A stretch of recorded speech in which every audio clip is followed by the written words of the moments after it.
guys, magluluto tayo dyan turon kung tawagin sa amin, San Pablo.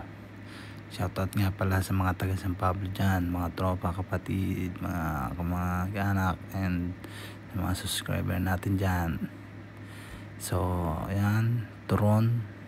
So maalala ko lang noon, tinitinda ko yan merienda, kakanin, turon, lumpia, sagimis, titinda ako niyan. So paano nga ba ako napunta dito sa Australia, sa bansang ito? So galing muna tayo ng Saudi Arabia. So paano ako napunta ng Saudi Arabia? So nag-aral muna tayo, syempre. Nag-aral tayo, nagsumikap tayo para makarating sa mga pangarap natin, gaya ng Australia. Alam naman natin na madami nangangarap na makapunta sa mga bansang kagaya ng Australia.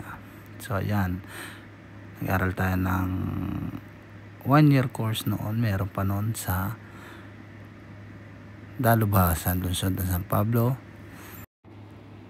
So nag-aral tayo ng automotive sa lungsod ng San Pablo. Then nag-OJT tayo sa mga talyer.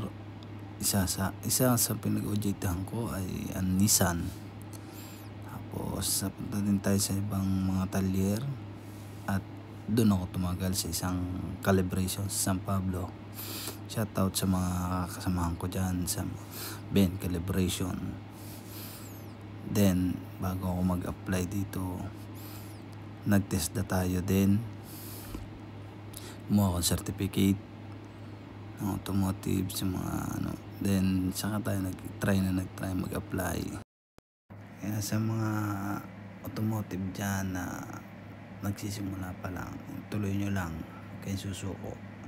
So mag-OJT kayo sa, mas maganda kung makapag-OJT kayo sa mga dealer shop ng mga sasakyan. Mas malaking opportunity para sa inyo matanggap pag galing kayo sa isang dealer.